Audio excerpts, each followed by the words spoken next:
Hello everyone! Kumusta po kayong lahat dyan? So sa mga hindi po nakakaalam, itong lupa po na ito is yung matatawag po namin na sariling amin kasi ito na lang po yung meron kami and we decided na si kuya na lang po yung magpatayo ng simple niyang bahay dito guys. And deserve naman niya kasi may sarili na pong pamilya si kuya, tsaka mas kailangan niya po ngayon yung...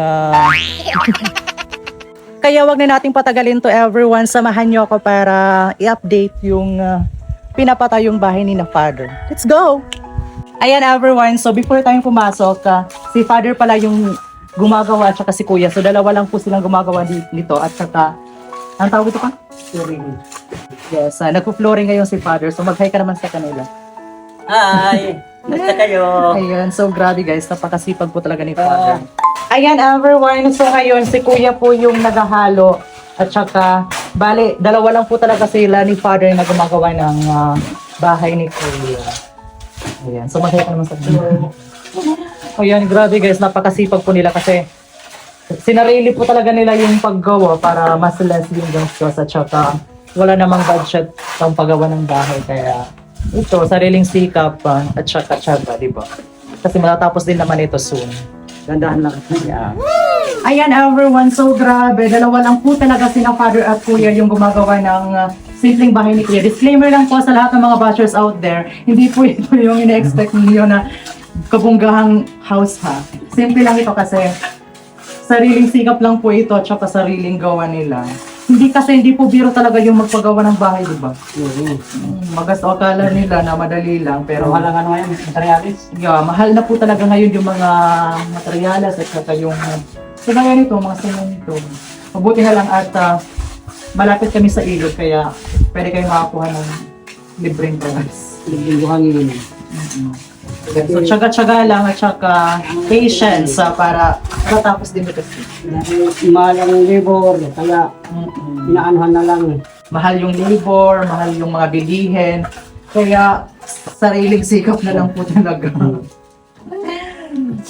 Grabe, sipag nila guys. Ito yung original na pintuan niya. So medyo hiluagan ko ay, hindi na bala yan. At saka in fairness, hindi dito mainit. Jesus says, sometimes I put you in places alone because I need you to realize that you do not need anybody but me. Don't worry about your future. You have me and I will guide you, trust me. I did not forget about you. My timing is just different from yours. Stay positive and trust that everything is working for your good. Have faith even if you think you can't do it. You know that I can do all things. Rejoice always. Pray continually. Give thanks in all circumstances, for this is God's will for you. In Christ Jesus, Jesus Christ is the same yesterday, today, and forever. A few moments later. Ayan everyone, so ito naman po yung bahay ng isa pang kuya namin. So, bali magkatabi lang po sila ng bahay ni kuya.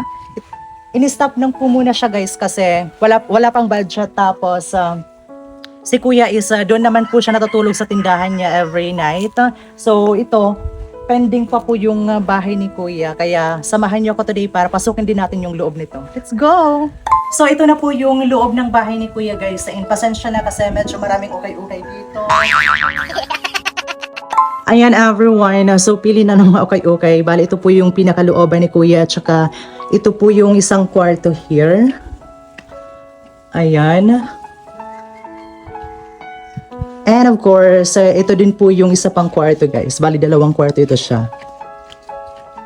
Ayan. Malawak yung loob niya guys. At saka ito pa yung, I don't know kung anong part ito, pero feeling ko ito po yung kanilang CR here. At saka ito yung kanilang dining.